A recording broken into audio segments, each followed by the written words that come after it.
important for you guys to know that it doesn't matter how much time you spent with somebody. It really doesn't matter how close or how strong you believe your relationship is. Hypergamy doesn't care. It'll strike at any moment whenever your wife, your woman, your girlfriend decides that, oh yeah, I can better deal ya.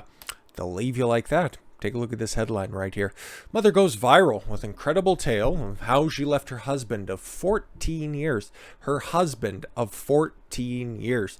For a near stranger she was convinced was her soulmate. Oh my God, it's my soulmate. I can't. You wouldn't be so dastardly as to just, keep me from my soulmate. I am destroying this family. I am leaving this relationship after 14 fucking years for somebody who I just don't even know. But they're my soulmate. It doesn't really matter that they're much more famous or rich or powerful or any sort of better, okay, that they can perceive than the person that they have right now. They will leave at a moment's fucking notice. And you might think this is an extreme case. Oh, this isn't everybody. Oh no, my wife, my girlfriend, I've known them. That would never happen to me at all whatsoever. Nope. Hypergamy doesn't fucking care. That's why, gentlemen, you have to control the frame of your relationship. Every fucking relationship. And what do I mean by that? You don't have to lord over everybody like you're going to be like, if you don't fucking do what I say. No, let me break it down in the simplest of terms, okay? You have to know how to say no and mean it. That's what I mean by frame in the simplest of terms. Anyways, no, so this bitch here, she destroyed her relationship of 14 years for somebody who she believes was her soulmate, right? After one evening chatting at a conference. And then, of course, yes, they went on to live their best life, and she went on to just pen this charming memoir of events. And, oh no, wait a minute, only for the other man to reject her. Oh. I hope she just gets a studio apartment, gets a whole host of cats, and dies alone. You fucking cunt. A mother of two. Hope her kids never talk to her again. Has gone viral on social media after writing a memoir about leaving her husband of 14 years to pursue a stranger she thought could be her soulmate. Not that she believed was her soulmate. It probably could be. We talked one evening and he was the CEO of some company, and he looked at my weathered old chest for a moment and thought that, hey, you know what? He made a comment about wanting to hop in my pouch like a kangaroo, and I wanted to ride him like a koala up a eucalyptus tree. I thought we could have a great life together. Amanda Trenfield of Sydney explained that she spent 20 years building a somewhat predictable life. There you go, guys. You can't just be an average, frustrated chump and then just go ahead and think that, if I work on my relationship with my wife and we go to couples counseling, that means that we'll have the perfect life and that you can just maintain mediocrity and everybody will be happy with it. Abso-fucking-lutely not. In a relationship, a woman has to look at you like you're always the best option available. You always have to be her best option, okay? She has to respect you. It has nothing to do with love, because as you can see, she'll love you one day and then meet her soulmate and then just leave you the next. Love has nothing to do with it. This is all about respect. If she respected her husband, if she respected her family, she would have stayed. But without knowing the rest of this article, I can just surmise that there was a long time ago, she was already looking for an opportunity to leave, because women just don't cheat on the fly, okay? It's not like a guy who could, fuck the broad at the end of the street. Or it's like, I seen her bend over and I seen that piece of meat right between the ass and where the hamstrings start to meet, and it just fucking grabbed me the right way, and I don't know, all of a sudden I was just dig deep in some new pussy, and I don't know how I fucking got here. Women don't do that. Okay, women just, oh my God, he took off his shirt and all of a sudden I just wanted to ride him like a bucking bronco at those trashy bars that I see. They have that inclination, but they wouldn't want to fuck up their entire lives because of it. She had already broken up this family 6 months before, and she just had the most opportune moment to act on those impulses, on that well-formulated plan. In an extract, I thought it would be an excerpt from her new book published Sydney Morning Herald. Amanda Trenfield, right? said that she was hoping to reconnect with her husband during a 3-day conference at Margaret River, but found herself drawn to another man, Jason, at the event, due to a strong and raw electricity between them. There you go. I'm just going to try to reconnect with my husband, even though, hey, I've been questioning his masculinity. I've been trying to undermine him. He hasn't passed any of my shit tests I've been putting out there for, months and even years at this point. And I was totally done with the situation. I was just holding on because, he provided for me, but at the same time, he wasn't as much of a man as somebody else who came along and provided me with that strong and raw emotional connection. Oh, the vibe was right. Oh, the feelings were good. See the difference? It traveled to my core. I felt like it was so intense. I needed to break contact. The energy. His fucking borderline personality cunt. The energy. The feelings. It was magical. It was wonderful. It was electric. My body was completely charged. I was completely on. Yeah, no, he wanted to fuck you. I'm sure you guys probably had a wonderful romp in the sheets. And then after it was all said and done, that's it. Yeah, no, Jason probably had another life to go back to, and that, you were left disheveled, broken, and done. Listen, I'm not throwing a celebration because there's a family that's been destroyed. Hopefully the guy fucking learns from this situation, okay? Her former husband, who I swear, I hope doesn't take this fucking flighty cunt back. I'm just celebrating the fact that, women's true nature is being exposed here, and now that it's on a stage for more people to see, you get what you fucking deserve.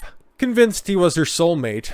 Oh my god, these fucking flighty Disney terms. Oh, my one that's out there in the world, and if I don't ever meet him, I'll never be complete. I'll never be whole. Unbelievable. Despite nothing physical happening between them, I press X to doubt on that. Amanda left her husband a month later. So it wasn't even that night. No, left him a month later. Yay. See what I said? This was planned months before. Even though she had no communication with Jason, who ultimately rejected her. Yeah, because you're old and finished. You have too much baggage. And the fact that you would blow up your family just on the off chance that you guys might have something, he would never take you seriously. Oh, but the mood was right and the energy was there and it was electric and I felt like. Amanda's decision sparked a viral discussion on Twitter, where I'm sure all of the best takes were delivered among commentators who were shocked the way that she blew up her life, and one writing, "Oh, I'm not shocked by this at all. Never in my life have I encountered someone romanticizing a one-night stand that didn't even happen." Really? Ask your friends. I'm sure it happens all the time. Oh, I was in a relationship with my boyfriend, and then all of a sudden the mood was right, and he was hot, I was drunk, one thing led to another. And it said that there was instant familiarity with Jason. Again, with all of these fucking magical words that are out there. That's a big old red flag right there, which her previous husband probably should have done the proper vetting for, but he was probably just happy that he could, lock down a steady supply of pussy. Good for him. You get what you deserve too. And she enjoyed having banter with him. And he was like, yeah, no, if you could just leave, that would be great. After he encountered her to take a sip of wine during a group meal, she claimed that all of her senses were on high alert and they took opportunity to feed her dessert across the table, and that her instincts made her feel the exchange was more than just lust. Again, this was a brand new connection at a hotel, at a retreat. So that means that there was some money flowing around here. So all this stuff is starting to line up a little bit better. But the mother of two explained that once the group returned back to the hotel where they were staying, she shared a glass of rosé with Jason at the bar and felt strong and raw electricity between them when they clanked glasses. Amanda admits that she had to force herself to not stay close to Jason as the event continued, but found herself gaining a deeper connection whenever they locked eyes. Looks like it wasn't reciprocated, so you're just retarded. I loved talking with him. I felt warm, relaxed, and in a safe presence. I felt I could truly be myself at a level I wasn't familiar with. I realized that it was a feeling I hadn't enjoyed in a long, long time. perhaps ever. I haven't felt it in a long, long time, but it sounds good on paper if I put perhaps ever, because that's my soulmate, which I'm sure was the same conversation you just had with your husband, or maybe even prior boyfriends as well. The mother of two claimed that her reaction to Jason was uncharacteristic and that she whispered to him that she wanted to see him again. She admits that the days after the meeting with Jason were a blur because meeting her soulmate had made everything else in her life seem unimportant. The mother of two says, Amanda admitted, I just met my soulmate. What could possibly be more important than that? I don't know. You probably have at least two reasons right there where, are probably more important than that. But this is what happens. This is the logical conclusion of the current state of, well, society, for lack of a better term. When you keep telling women that they can have it all. Yep, nope, you can just go get it, girl. You can go out there and you can go get that bag, okay? And then, yeah, later in life, you can go out there and you can have your kids. Even though every pregnancy over the age of about, well, you've lost about 80% of your eggs by the time that you're 30. And then by 35, every pregnancy after that is very rare and very uncommon in and of itself, and then it's a high-risk pregnancy at that point. But, well, I know somebody who gave birth at 40. That's nice. That's an outlier. Doesn't really much matter. But yeah, no, both of those things can coexist one another. But what about IVF, and what about all of those fertility I could freeze my eggs. Cool, do you have a spare $100,000 fucking lying around?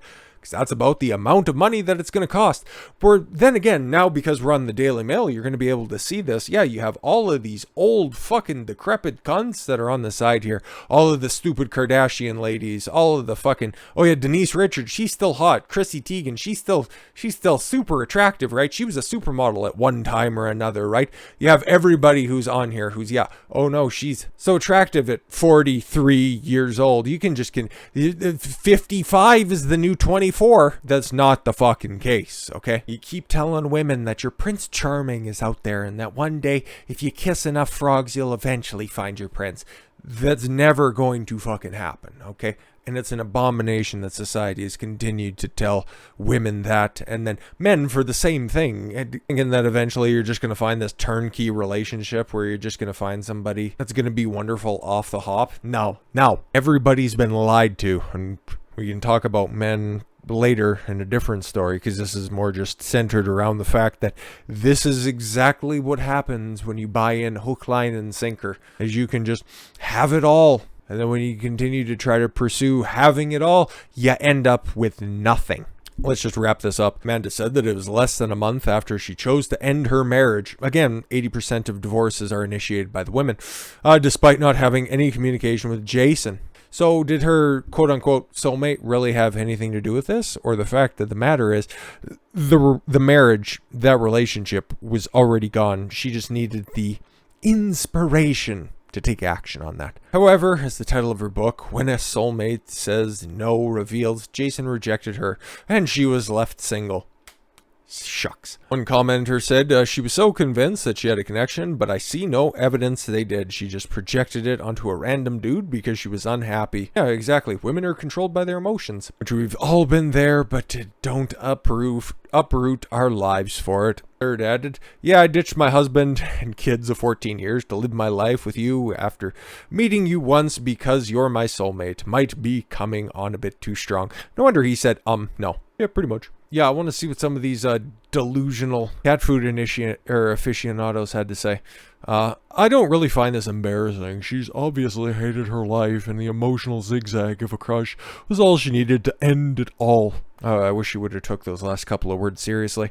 Another said, oh, this seems normal and fine. Maybe I'm missing something. Like, I get that it's embarrassing to fall into limerence and get rejected, but it's also worse than staying in an unhappy marriage. What was so bad about this marriage? Exactly. Yeah, no.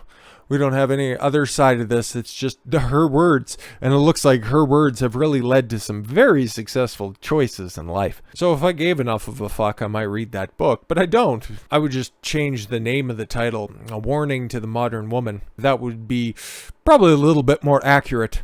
That's what you're going to get. Continue to follow your whims, your emotions. Oh, they'll just drive you and they'll lead you in the right direction, even though if you gotta hit a couple of speed bumps along the way. Nope. And then to the gentlemen out there, let that serve as a warning. And just let me reinforce those 3 simple words. Hypergamy doesn't care. With all that said, thank you all very much for the gift of your time. I've been Don Consuelo. I want you to follow your gut and get after it. Take care, everyone.